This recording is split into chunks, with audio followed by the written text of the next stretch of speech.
Sehemu ya pili ya High School Runs inaanza namna hii. Chidera na mwalimu wake wameingia kwenye moja ya majengo ya shule ambayo hayatumiwi kwa sasa kwa ajili ya kwenda kumaliza jambo lao. Samahani, kama hujaangalia sehemu ya kwanza ya movie hii, tafadhali kaiangalie, maana ina mafunzo ya kutosha. Tazama kwenye akaunti yangu ya TikTok ama YouTube ili ukutane na sehemu ya kwanza ya movie hii kali. Mimi naitwa Clever, DJ ninayekupa burudani kwa sasa. Sasa tuendelee. Huyu jamaa anaitwa John na huyu binti anaitwa Agnes. Wanasoma shule moja na darasa moja. Kama unakumbuka sehemu ya kwanza ya movie hii, huyu jamaa alionekana kutoka vichakani na Chidera kufanya ngono. Sasa hapa yupo anatupa swaga kwa Agnes, yani anamtongoza kimapenzi. Lakini binti anakataa kwa kusema, yani baada ya kutoka na Chidera, eti leo unakuja kuniambia unanipenda. Jamaa akajieleza mno, lakini Agnes alikataa kabisa. Huyu Agnes ni nani? Agnes ni binti mcha Mungu mno, yani anapenda sana kwenda kanisani. Siku ya leo mwalimu kaja darasani kutangaza matokeo ya mtihani aliyotoa wiki iliyopita, lakini kitu cha ajabu anasema wanafunzi wote wamefeli isipokuwa mmoja tu darasa zima, ambaye ni Chidera, na amepata 10 ya 10, wakati wanafunzi wenzake wanamjua Chidera kuwa hawezi kupata hivyo. Ona wanavyomzomea mwalimu Chidera.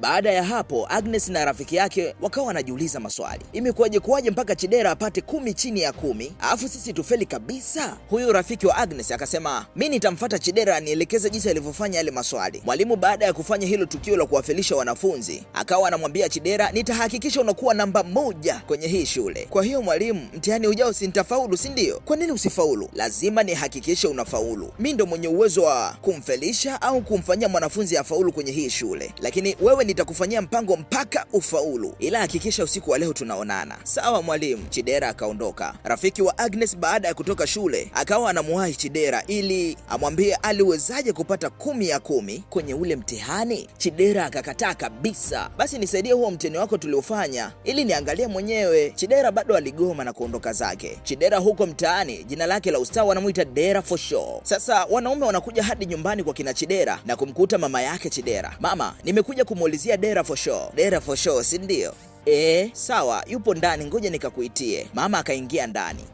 Akatoka na ndoo yenye maji na kumwagia kijana aliyekuja kumuulizia Chidera. Siku nyingine mwalimu kaja darasani. Shikamoo mwalimu. Marahaba wanafunzi, kaeni. Niko hapa kuwatangazia kwa sasa mimi mwalimu Thomas ndio mwalimu wenu mpya wa hisabati. Wanafunzi wakabaki wanashangaa, imekuwaje hii? Akamuinua mwanafunzi mmoja. Unaitwa nani? Naitwa Judy. Mwalimu wenu wa mwanzo wa hisabati aliishia wapi? Unasema? Nasema hivi, mwalimu wenu wa mwanzo wa hesabu aliishia wapi? Jamaa akafikiria, akasema aliishia kwenye human development, maana yake maendeleo ya mwanadamu. Wanafunzi wakaanza kucheka. Human development na mambo ya hisabati yanaingianaje hapo?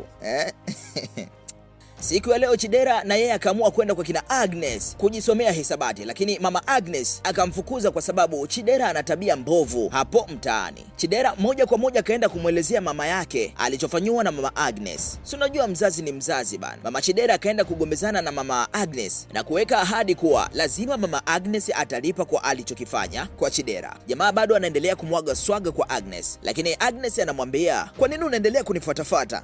Niache, na ukiendelea nitakuripoti kwa mama. Jamaa bado anang'ang'ania tu. Leo Agnes yuko anasindikizwa na muumini mwenzake wa kanisa. Wakakutana na mama Agnes. Shikamoo mama. Yaani mtoto wa kiume na mtoto wa kike mnapata ujasiri wa kutembea pamoja njiani kwa amani kabisa. Mama, Agnes ni dada yangu, tena dada yangu kiimani, na hapa ndipo namsindikiza nyumbani. Kaa kimya. Nani amekwambia mwanangu anataka mtu wa kumsindikiza nyumbani? Wewe una taaluma ya kusindikiza watu? Wewe ni polisi au wewe ni mwanajeshi? Rudi ulipotoka na muache mwanangu. Jamaa akaondoka. Mama hataki mchezo kuhusu swala linalomhusu binti yake, huku mama Chidera baada ya kumuona mama Agnes anamlinda sana mwanae na kumuona kuwa hawezi kufanya uchafu wowote, anaamua kula kiapo cha kumharibia Agnes na yeye awe malaya kama Chidera. Na hapa akatoka kwa mganga kuchukua dawa. Masharti aliyopewa na mganga kuhusu hiyo dawa, akimuona Agnes tu afike anamkumbatia na kumpaka mgongoni. Shughuli itakuwa imeishia hapo. Agnes ndo ametoka shule na mama Chidera alikuwa anamvizia barabarani ili ampake hiyo dawa. Siku ya leo kamchangamkia sana. Agnes baada ya mazungumzo kuisha anataka kuondoka, lakini mama Chidera anamuita tena. Mwanangu, ndo unaondoka kihivyo? Njoo mkumbatie mama yako bana. Agnes akaona isiwe kesi, ngoja mkumbatie tu. Baada ya kumkumbatia akahisi kama kuna utofauti mwilini mwake, lakini akapotezea na kuondoka. Sasa amefika nyumbani akiwa anajisomea, anaanza kuhisi kama kuna vitu vinamtambaa mwilini. Mama yake anashangaa na kumuuliza, umepatwa na nini? Mama, mimi sielewi chochote, yani sielewi kitu gani kinaendelea kwenye mwili wangu. Basi nenda ukaoge, labda itakuwa ni uchafu na utakaa sawa tu. Agnes akatoka mbio mbio nyumbani, akakimbia moja kwa moja kwa kijana ambaye alishawahi kumtongoza Agnes,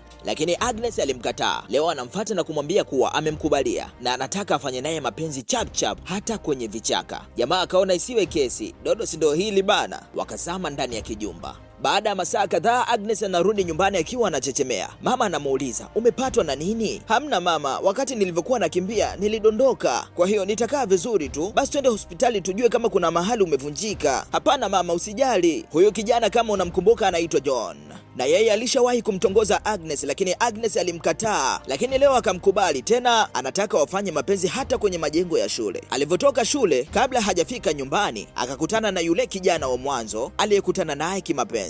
Ikabidi wazame tena kwenye kijumba. Siku nyingine, yani kamfuata hadi yule kijana wa kanisani, anataka mtunuku. Kijana anataka kukataa, lakini inakuwa ngumu kwake, maana si unajua vishawishi vya hawa madada ni hatari. Ikabidi akubali tu. Leo kafumaniwa na rafiki yake wa karibu akiwa anataka kumtunuku mshikaji. Jamani, hivi tukiachana na maisha ya kuigiza, kwenye maisha halisi umeshawahi kukutana na binti wa namna hii? Dondosha komenti yako. Yani kafika hatua ya kugombana na Chidera kisa mwanaume ambaye ni mwalimu wao. Chidera kakutwa na mimba na wazazi wake ndo wanamhoji ni mimba ya nani. Moja kwa moja kamtaja Mwalimu Thomas. Wazazi ikabidi wakamkabidhi Chidera kwa Mwalimu Thomas. Agnes aliombewa na mapepo yakatoka kweli, akarudi kwenye maisha yake ya utulivu. Na mama Chidera alikiri kuwa yeye ndo aliyemloga Agnes jini la umalaya, baada ya kuona Agnes analindwa sana na mama yake na pia alikuwa hana tabia mbaya. Huu ndo mwisho wa filamu hii inaitwa High School Runs. Tukutane kwenye movie nyingine. Naitwa Clever na hii ni Clever TV.